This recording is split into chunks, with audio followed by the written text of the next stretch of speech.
On the 28th of December 2023, these prophetic words were released by the servant of God, Apostle Dr. Elijah Kofi King, concerning gun violence, bloodshed, and fire outbreaks in St. Lucia. And just as he prophesied, we witnessed many gun violence and killings in St. Lucia. These were his exact words. Among all the many things that will be happening next year, most importantly, the Spirit of God said there is going to be a lot of fire outbreaks in St. Lucia. A fire in Viewfort on Saturday destroyed a restaurant and a dwelling house, but a quick-thinking citizen rescued a disabled child who was alone in the home at the time. The fire broke out in a plywood house behind a food hut, restaurant, and barbershop on Clark Street. The child, whose age and identity were not released, was saved by a passerby who heard cries for help. I was going down the road with my bike, but I noticed a smoke. When I checked the smoke, I said there's not any fire burning, it's a house. So when I checked, I see it's a fire. A house behind the restaurant is burning. So I burst the gate of the restaurant between the two shops and enter. When I entered, the fire was at the back. So whilst I there, I heard somebody saying, so in the next house I was a little child. So when I run in the next side, when I burst the door, there was a fella inside already. Take out the child, and then I run back and burst a pipe and start wetting the other shop on the other side, preventing the fire from escalating, because the shops the restaurant was already on fire. And that's how it happened, because the house started behind the restaurant. We understood that you sprang into action when you noticed the fire? Yeah, man, I had to spring into action because I was trying to save my house, you know. When I came, I saw the old man house catching. I had to burst the fence behind, you know, and start carrying buckets and try and save the old man house, you know. And then the fire brigade came into action, and then I stopped. They tell me move, so I stopped. Yeah. How about the child that was in the house? Well, someone took the child out of the house, you know. That is what they told me. In the face of searing heat and sparking flames from down the power lines near energized buildings, the courageous fire officers stood their ground and battled the dangerous blaze to save adjoining properties and lives. Firefighters were able to control the blaze and prevent it from spreading to nearby buildings. From what I saw from when I came from my home, I was a little worried. Then when I saw it, I felt at the back of my brother's shop because he has a shop just next door. So when I came out of the road, I saw it was at the back of the building next to my brother. I was at his barber shop before. But I was very pleased. The fire was blazing, and I was very happy. Although the fire service was lit, but they tackled the fire at the right manner. They were able to save all the buildings around the buildings where the fire started. And I was very pleased. I'm very grateful to them for that. Eternally grateful. They did a fantastic job so far. The food hut owner, Antonia Masle, who has operated the restaurant for over 10 years, sustained significant losses in the fire. Authorities are commending the individual who rescued the child and are urging residents to ensure they have working fire alarms and evacuation plans in place. The fire service also recognized the gallantry of the frontline firefighters. On February 24th, 2024, officers attached to Viewfort Fire Station responded to a structural fire on Clark Street, Viewfort. On arrival, it was observed that two wooden structures were completely engulfed in flames. Those two structures were completely destroyed. Two nearby structures were partially damaged. There were no casualties. However, I would like to commend my men on a job The global well done. prophet specifically mentioned that there would be a spirit of discord among these people, causing a rise in bloodshed as well as gunshots. These were his exact words. There will be a spirit of discord and misunderstanding among the people in St. Lucia. And there will be gunshots and there will be bloodshed among the people. Police said 2 men were killed and 4 others injured in a shooting in Viewfort Thursday night.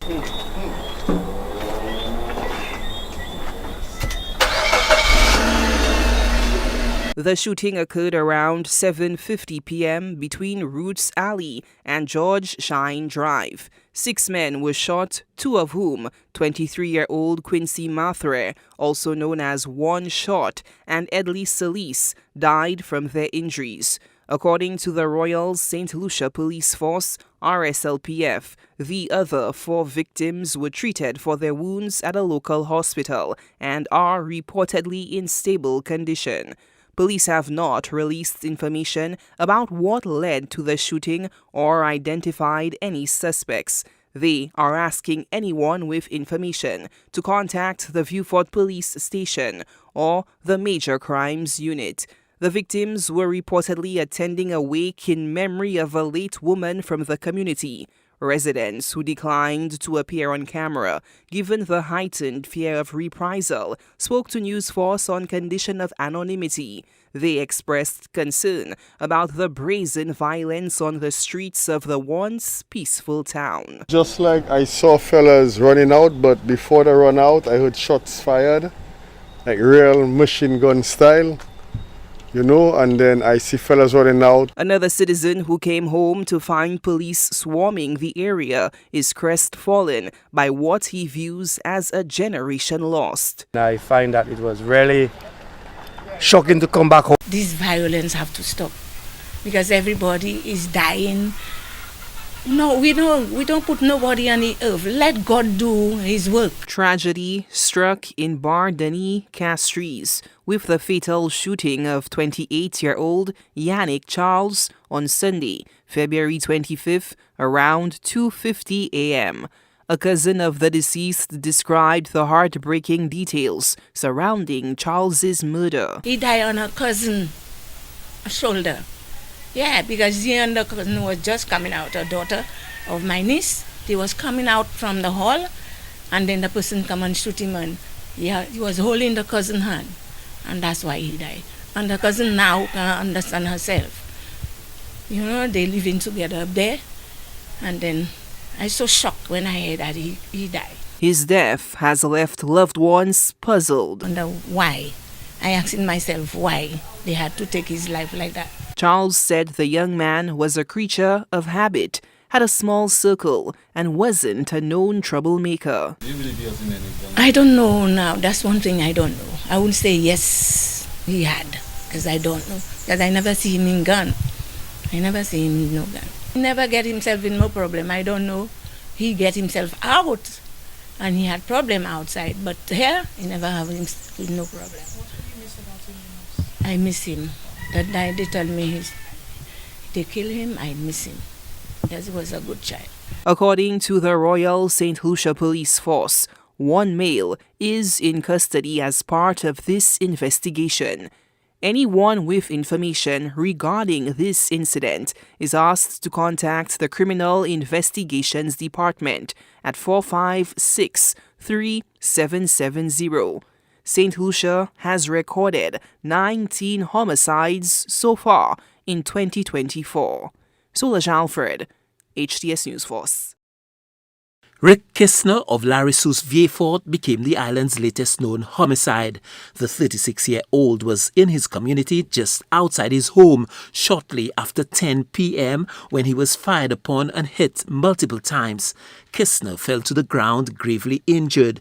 He was rushed to the nearby St. Jude Hospital in a desperate attempt to save him. But he succumbed to his injuries, pronounced dead shortly after his arrival at hospital, becoming the 11th registered homicide for the year. According to reports from the community, this is not the first time the 36-year-old had been shot. This time, however, his luck ran out. Much of the violence in Vieux-Fort happens in the urban areas. However, the rural communities are not immune from the scourge. 36-year-old Rick Kissner is an auto mechanic by profession, operating from his yard, servicing and repairing vehicles for a living. When HTS's southern correspondent Desmond Colimo arrived on the scene on Wednesday morning, the mood was somber, with relatives turning down the offer to speak. The Larry-sous-Vieux-Fort community was quieter than usual, with little sign of life as residents seemed to be reflecting on the gravity of the incident on Tuesday night that resulted in the death of 36-year-old Rick Kissner, who is said to have been a popular and vibrant member of the community. Crime scene investigators removed the lifeless body of 24-year-old Leslie Land resident Omar Francis from his home on Saturday, January 6, 2024, after he was unfound unresponsive earlier that day. Officers at the fire service headquarters responded to an emergency call on Saturday, 6th January at approximately 9:50 p.m. The information received stated that there was an alleged shooting incident at Bexor in Castries. A small crowd gathered outside the residence as police transported the body of the man who died from gunshot wounds. The emergency crew found a male individual appearing to be in his 20s, lying motionless in the presence of bystanders. Lead firefighter 542 Stacy Joseph said emergency personnel had arrived to find a grim scene where there was nothing they could do. An assessment of the patient revealed no vital signs and that he sustained several penetrating wounds to his body. Due to the obvious signs of death, the scene was left in the care of the police. 21-year-old Darnell Alphonse, better known as Coco, is the island's 14th homicide for the year. Alphonse was fatally shot at George V Park on Saturday, February 17, 2024. Emergency personnel from the St. Lucia Fire and Emergency Services responded after learning of the shooting at about 7:51 p.m., but left the scene in the care of the police. The victim, who resided at Georgeville in Castries, succumbed to his injuries at the scene. The DBS News World spoke with a friend and co-worker of Alphonse. He describes the deceased as a friendly but quiet individual. The friend says that the incident has shocked the community of Georgeville. He is friendly. Yes, he loves to share. He loves sharing, for sure, I can tell you that. All how he cooking, he'd always call me over to eat. If I cook, I'll call him over to eat. Yeah, man. Whilst the friend says that he is not sure whether or not the incident is gang-related, he urges all youth to stop the violence. In particular, he calls for an end to gunfire and advises young people to focus on more positive pursuits. In addition, the friend suggests that a change in school culture and rules could explain the increase in violence amongst the youth. Back in my time when I was going to school, the hair thing, you had to be flatly cut. And now children are going to school with braids. The boys are going with hair. So all that is just an attraction to the boys. And it maybe have to do with all that, yeah. Thus far, the island has lost 14 lives to gun violence. Investigations into the incident are ongoing. For the DBS News World, Miriam Montoot reporting. At around 2:30 p.m. yesterday, Wednesday, January 24th, on this Rosal highway, one man escaped a barrage of bullets. Reports indicate that he was accompanied by his girlfriend and child, but according to one witness, she is thankful to Jah for life. According to the eyewitness, yesterday marked her first day volunteering in her friend's stead in Rosal. Regrettably, she unexpectedly found herself caught up in Wednesday's incident, which left Indeed, her visibly God shaken. is still speaking to this She recalled generation hearing a through his single servant, loud bang. Apostle Dr. Initially Elijah assuming Kofi. it was an In the accident, description only is the to be link to the main confronted by the video of when the truly prophecy shocking was sight of released. gunmen in pursuit Subscribe of a to this vehicle. channel to remain informed through his manservant, the Global Prophet. Apostle Dr. Elijah Kofi King is definitely worth hearing. Apostle Dr. Elijah Kofi King is worth hearing.